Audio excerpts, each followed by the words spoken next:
Welcome back.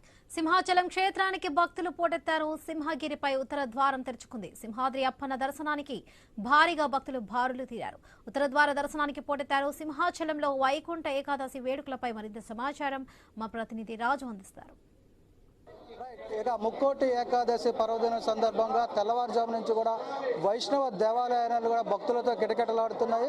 Mukkoti Ekadashi రోజు వైష్ణవ మూర్తిని, అదే శ్రీహరిని, వెంకటరామ మూర్తిని, శ్రీకృష్ణుని, ఇలా అనేక రూపాల్లో ఉన్నటువంటి ఆ శ్రీహరిని దర్శించుకోవడం ద్వారా ముక్తి లభిస్తుందని చెప్పి భక్తుల ప్రగాఢ విశ్వాసం. ఆ ప్రగాఢ విశ్వాసంతో ఈరోజు ఉదయం నుంచి కూడా తెల్లవారుజాము నుంచి పిల్ల పాపలతో మహిళలు కూడా ఎక్కువగా అధిక సంఖ్యలో ఆ శ్రీవారి దర్శనానికి అయితే రావడం జరుగుతుంది.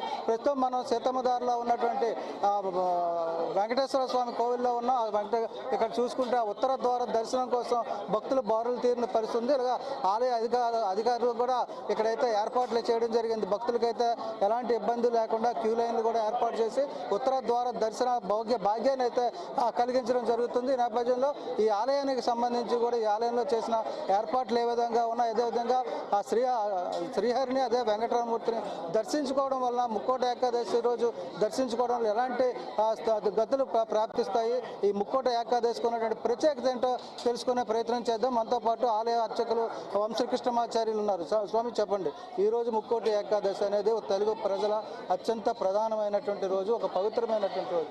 ఈ రోజు ఆ దేవుణ్ణి, భగవంతుని దర్శించుకోవడం వల్ల ఎలాంటి సిద్ధులు ప్రాప్తిస్తాయి? అసలు ముక్కోటి ఏకాదశి రోజు ఉత్తర ద్వార దర్శనం ఎందుకు చేయాలి? హరినారాయణ గోవింద శ్రీనివాస. ఈ సీతమ్మధార త్రిమూర్తిగా వెంకటేశ్వర స్వామి దేవాలయం సాక్షాత్తు వెంకటేశ్వర స్వామి స్వయంభూగా వచ్చి బాలుడుగా వచ్చి వెలిసినటువంటి క్షేత్రం. ఈ త్రిమూర్తిగా వెంకటేశ్వర స్వామి దేవాలయం స్వామి 3 రూపాల్లో వెలిసి ఉన్నారు కాబట్టి ఈ దేవాలయాన్ని త్రిమూర్తిగా వెంకటేశ్వర స్వామి దేవాలయం అంటారు. కాబట్టి ఈ దేవాలయంలో ముక్కోటి ఏకాదశి మహాపర్వదినం ఆ రోజు శ్రీహరిని ప్రార్థిస్తే గనక, దర్శిస్తే గనక అనేక విశేషమైనటువంటి పుణ్యం లభిస్తుందని భక్తులంతా కూడా ప్రగాఢంగా నమ్ముతారు. కాబట్టి ఈరోజు ఉదయం 3 గంటల నుంచి కూడా భక్తులకి దర్శనాలకి అలౌ చేశారు. అలాగే దేవాలయం వారు అనేక విధములుగా మంచి ఏర్పాట్లను చేశారు భక్తులకి. ఈరోజు ముక్కోటి ఏకాదశి చరిత్రలో చాలా పురాణాలంటూ చాలా కథనాలు ఉన్నాయి. అందులో ప్రధానంగా గజేంద్ర మోక్షం కావచ్చు, లేదంటే ఈరోజు సాగర మదనం కానీ కావచ్చు, లేదంటే ముక్కోటి దేవతలు కూడా శ్రీహరిని దర్శించుకోండి, ఇలా చాలా ప్రచారాలు ఉన్నాయి. ఇందులో దేనికి ప్రాధాన్యత ఉంది ఏంటి? ఈ రోజున దేవతలంతా కూడా వెళ్ళి ఉత్తర ద్వారం గుండా శ్రీవైకుంఠంలో శ్రీ మహావిష్ణువుని దర్శనం చేసుకుంటారట. అంతవరకు కూడా భోగంగా అంటే పడుకొని ఉండేటువంటి పరమాత్మ ఈ ఏకాదశి నాడు మాత్రం లేచి నిలబడి అందరికీ కూడా దర్శనం ఇస్తారు. కాబట్టి ఈ ముక్కోటి ఏకాదశికి అంత ప్రాధాన్యం. అలాగే మన దేవాలయంలో కూడా ఈ ముక్కోటి ఏకాదశి ఉదయం నుంచి భక్తుల తాకిడి చాలా ఎక్కువగా ఉంది. ముక్కోటి ఏకాదశి దర్శనం రోజు ఎలాంటి నియమాలు పాటించాలి? ముక్కోటి ఏకాదశి రోజున తెల్లవారుజామున లేచి తలస్నానం చేసి ఆ యొక్క శ్రీహరికి అనేక విధములైనటువంటి ప్రార్థన చేసి, ఎక్కడైతే శ్రీహరి దేవాలయం ఉంటుందో అక్కడికి వెళ్ళి స్వామిని దర్శనం చేసుకొని అనేక విధములుగా స్వామిని ప్రార్థించుకోవాలి. అదే ఈ ముక్కోటి ఏకాదశి నాడు చేయవలసిన నియమములు.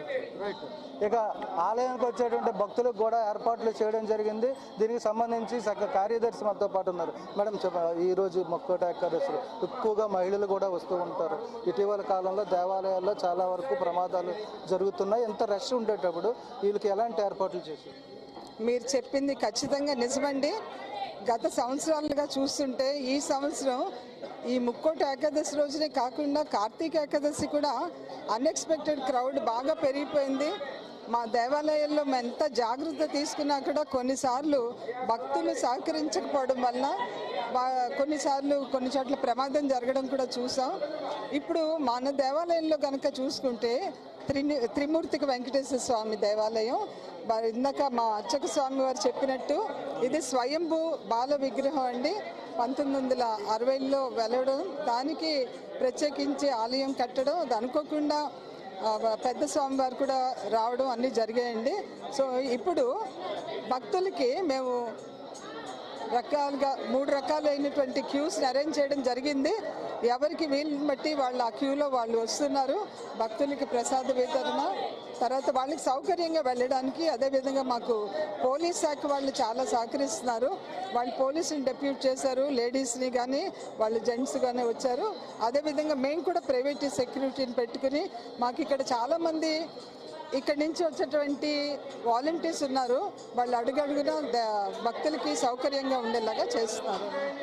ఉమ్మడి విశాఖ జిల్లా వ్యాప్తంగా కూడా ఉన్నటువంటి వైష్ణవ దేవాలయాలన్నీ కూడా ఈరోజు భక్తులతో కిటకిటలాడుతున్నాయి. ప్రత్యేకంగా ప్రముఖ పుణ్యక్షేత్రమైనటువంటి సింహాచలంలో కూడా ఈరోజు ఉత్తర ద్వార దర్శనాన్ని అయితే భారీగా ఏర్పాటు చేసి ఎలాంటి అవాంఛనీయ సంఘటనలు జరగకుండా కూడా ఆన్లైన్ టికెట్ల విధానాన్ని కూడా ప్రవేశపెట్టి తొలిసారిగా ఆన్లైన్ టికెట్ల అమ్మకాల ద్వారా కూడా ఇక్కడ దర్శన భాగ్యానికి అయితే కల్పిస్తున్న పరిస్థితి. ఈ నేపథ్యంలోనే త్రిమూర్తిగా వెంకటేశ్వర స్వామి ఆలయంలో కూడా ప్రత్యేక ఏర్పాట్లు అయితే చేసి ఆ స్వామివారి దర్శన భాగ్యాన్ని అయితే భక్తులకి కల్పించడం జరుగుతుంది. దీంతో పాటు ఇక్కడికి వచ్చేటువంటి భక్తులకి ఆశీర్వాదాలు, పుణ్యవచనాలు, పూజా కార్యక్రమాలు కూడా చేయడం జరుగుతుంది.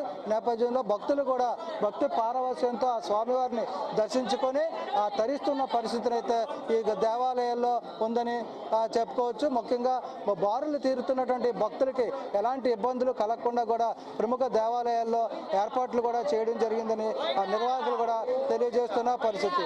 వీడియో జర్నలిస్ట్ శివశంకర్తో రాజు, ఐ న్యూస్, విశాఖపట్నం.